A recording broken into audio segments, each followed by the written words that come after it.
Hello everyone. आज का जो हमारा टॉपिक है वो है बच्चों properties of matter, some basic concept in chemistry का लेक्चर नंबर 3 है बच्चों ये।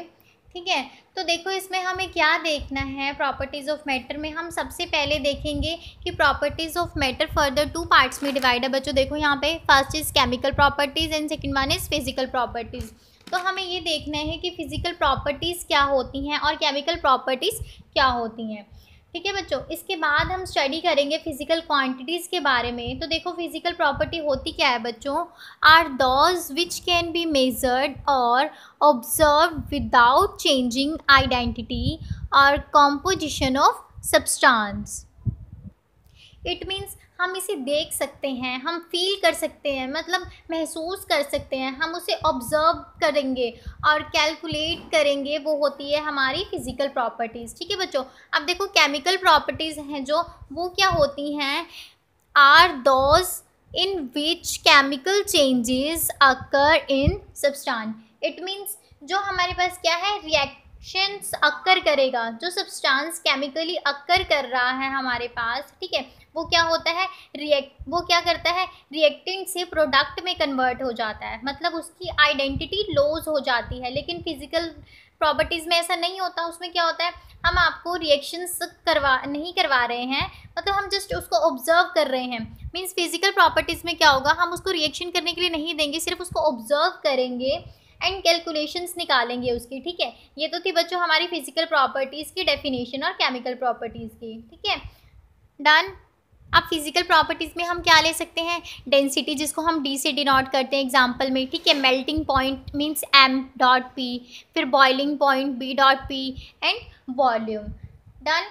जिसे हम मेज़र कर सकते हैं, ऑब्जर्व कर सकते हैं। जैसे मान लो टेम्परेचर राइज होता है, ओके, तो उसे ऑब्जर्व कर सकते हैं कि पहले ये टेम्परेचर था और अब राइज हो गया है तो ये हो गया। ठीक है, तो ये ऑब्जर्वेबल क्वांटिटी है ना। या फिर हम मेज़र कर सकते हैं कि पहले वाटर का इतना वॉल्यूम था, अब मैंने चेंज कर दिया तो कितना वाटर रह गया, ठीक है, कितना वॉल्यूम रह गया, तो मैं उसे मेज़र कर सकती हूँ। डन। और अब इसकी आइडेंटिटी चेंज किए बिना कि वो H2O का बना है वो वही रहेगा। एग्जाम्पल के लिए मैंने आपको बताया, अभी ये हमें एग्जाम्पल दिए हुए हैं।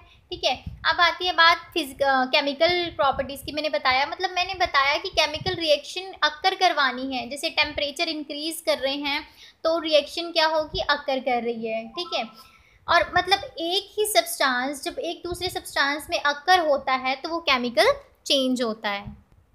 इट मीन्स इसमें एकदम से फ़र्क आ जाता है। ठीक है, वेपर डेंसिटी एकदम बढ़ जाती है या कम हो जाती है। क्यों? क्योंकि जब रिएक्टेंट जो है वो प्रोडक्ट में कन्वर्ट हो जाते हैं, मीन्स मोल जो हैं वो चेंज हो जाते हैं। It is called chemical properties.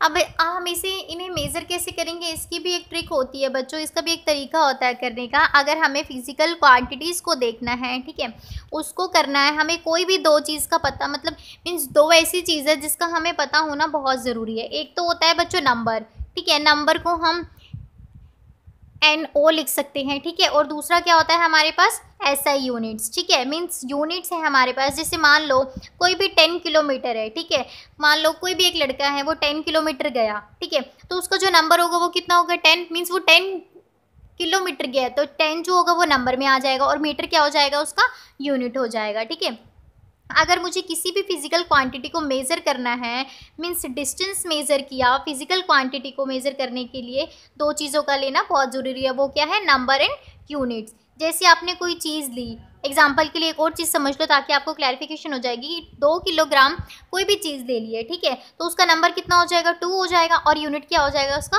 Kilogram. Done. अब यूनिट्स की स्टडी करेंगे हम, बहुत से जो सिस्टम्स होते हैं, ठीक है, वो देखेंगे कि कैसे होते हैं।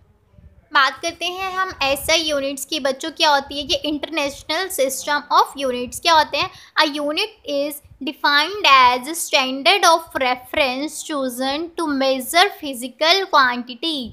इट मीन्स जो हमारे पास अ यूनिट इज़ डिफाइंड है, स्टैंडर्ड ऑफ रेफरेंस है, एक यूनिट ऐसा हमारा, ठीक है, एग्जाम्पल लेके समझ लो। जैसे मान लो ग्राम आ गया, ठीक है, हमने ग्राम एक सिलेक्ट कर लिया ये, ठीक है, तो इसका यूनिट क्या हो जाएगा हमारे पास, G आ जाएगा। ठीक है, ग्राम है तो वो ग्राम ही रहेगा, उसको हम किलोग्राम में चेंज नहीं करेंगे।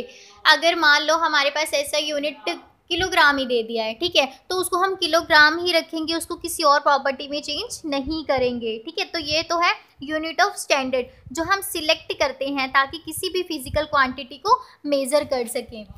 यूनिट्स में भी हमें 3 टाइप्स के होते हैं, ऐसे यूनिट्स जो होते हैं वो 3 टाइप्स में आते हैं बच्चों। वो कौन कौन से होते हैं? First is fundamental unit, second is basic unit and third one is derived units. अब देखो मैं आपको बताने वाली हूँ फंडामेंटल यूनिट्स क्या होते हैं। ये क्या होते हैं बच्चों? देखो, these are independent and can not be derived from any other, means किसी से डिराइव नहीं होंगे। क्या है ये? हम डिराइव से नहीं कर सकते, ये इंडिपेंडेंट होते हैं बच्चों खुद पर, मतलब किसी भी सब्सटेंस या किसी भी चीज़ पर डिपेंड नहीं होते हैं fundamental units. These are independent and can not be derive from any other unit, किसी और यूनिट से डिराइव नहीं करता है ये यूनिट, ठीक है। जैसे मान लो इसके एग्जांपल क्या होंगे? Unit of mass, unit of length and unit of time. It can not derive और describe all physical quantities such as temperature, intensity and electric current. Done. It means basically क्या है, ये किसी पर डिपेंड नहीं करेगा, ये खुद ब खुद क्या होता है? इंडिपेंडेंट होते हैं। देन अब हम बात कर लेते हैं बेसिक यूनिट्स की। बेसिक यूनिट्स क्या होते हैं? बेसिक यूनिट्स बच्चों होते हैं, ये मैंने आपको टेबल ड्रॉ किया हुआ है, ये अपनी नोटबुक पर ड्रॉ कर लेना। फिजिकल क्वांटिटी, यूनिट और symbol of units, means physical quantities क्या होती हैं इसमें बेसिक यूनिट्स की, उनके यूनिट को कैसे हम डिनोट करते हैं और उनके सिम्बल्स क्या होते हैं। तो बच्चों देखो, हमारे पास फर्स्ट फिजिकल क्वांटिटी क्या है? लेंथ, जिसकी यूनिट है हमारे पास मीटर, उसका सिंबल क्या होगा? Small m। सेकंड है मास, ठीक है, उसका यूनिट है किलोग्राम एंड सिंबल क्या होगा उसका? kg। टाइम को सेकंड यूनिट हो गया उसका, ठीक है, सेकंड पर। और टेम्परेचर को हम केल्विन में डिनोट करते हैं, ठीक है, तो इसका ऐसा यूनिट क्या हो गया? केल्विन, और सिंबल क्या हो गया? Capital K। अब नेक्स्ट है इलेक्ट्रिक करंट, मीन्स एम्पीयर, इसका यूनिट होता है एम्पीयर और इसको सिंबल हम कैसे लिखते हैं? Small am p dot. Luminous intensity क्या होगी? कैंडेला, इसको हम किससे डिनोट करेंगे? सिंबल CND से। अमाउंट ऑफ सब्सटेंस, मोल, और इसका सिंबल क्या हो जाएगा बच्चों यूनिट्स में? MOL, small. ये तो था बच्चों हमारा बेसिक यूनिट, ठीक है। फंडामेंटल यूनिट्स खुद पर डिपेंड होते हैं हमारे, मतलब वो खुद इंडिपेंडेंट होते हैं, उस पर क्या डिपेंड होते हैं? Basic unit. और जो बेसिक यूनिट होते हैं वो किस पर डिपेंड होते हैं? डिराइव यूनिट्स पर। अब हम बात कर लेते हैं डिराइव यूनिट्स क्या होते हैं। Units which can B derived from other units. It means हमें इसमें क्या देख रहे हैं? एग्जाम्पल लेकर देख लो, जैसे यूनिट्स ऑफ एरिया है, units of volume, units of force, units of work ले लिया हमने। मान लो हमें वॉल्यूम एग्जाम्पल दिया हुआ है, ठीक है, तो वॉल्यूम क्या होता है बच्चों? Length into breadth into height होता है, ठीक है। उसके ऐसा यूनिट्स हम निकालेंगे, लेंथ का पता है हमें, ठीक है, क्या है? मीटर में होता है, ठीक है, तो m इंटू एम तो क्या हो जाएगा? ये m का क्यूब। ऐसे नेक्स्ट एग्जाम्पल देकर समझाऊंगी ताकि आपको क्लैरिफिकेशन हो जाएगी। वो तो हमारा किसके डिराइव हो गया? वॉल्यूम, यूनिट ऑफ लेंथ के, ठीक है। अब हम बात कर लेते हैं नेक्स्ट की, जो क्या है हमारे पास? एरिया। लेंथ इंटू ब्रेथ हो जाएगा, ठीक है, is equal to m into m, तो क्या बन जाएगा? ये m स्क्वायर। अब बात कर लेते हैं हम डेंसिटी की, is equal to mass per volume हो गया, ठीक है, किलोग्राम पर मीटर क्यूब हो जाएगा। अब बच्चों देखो, ये यहाँ पे मैं आपको करके दिखा देती हूँ, ये किलोग्राम है, ठीक है, और ये m क्यूब है। जब ये वैल्यू ऊपर जाती है, कोई भी नीचे का वैल्यू जब ऊपर जाएगी तो ये क्या हो जाएगी? इन्वर्स में हो जाएगी। तो ये क्या बन गया हमारे पास? किलोग्राम मीटर पर यूनिवर्स, नेगेटिव में हो गया, ठीक है। अब ऐसे मैं आपको करके दिखा देती हूँ, नेक्स्ट वाला आपको समझ में आ जाएगा। वेलोसिटी क्या हो जाएगी? डिस्टेंस अपॉन में टाइम, मीन्स मीटर अपॉन में सेकंड हो जाएगा, ठीक है। डिस्टेंस को हम m से डिनोट करेंगे और टाइम हमारे पास सेकंड में है, तो ये सेकंड वाला नीचे ऊपर जब जाएगा तो ये नेगेटिव में हो जाएगा, मीन्स ms इनवर्स, ठीक है। अब एक्सेलरेशन देख लेते हैं। एक्सेलरेशन क्या होता है? Change in velocity by time is equal to m per s by s, ठीक है। टाइम हो गया ये, अब m, ठीक है, ये और ये दोनों मिलके स्क्वायर में हो जाएंगे, 2s हो जाएगा हमारे पास, तो ये ऊपर जाके नेगेटिव में आ जाएगा, तो ms माइनस 2 बन जाएगा। Force is equal to m into a, ठीक है। नेक्स्ट बच्चों हम बात कर लेते हैं फिजिकल क्वांटिटीज़ की, कि फिजिकल क्वांटिटी क्या होती हैं। तो बच्चों देखो, फिजिकल क्वांटिटी में हमें 2 दी होती है, मास एंड वेट।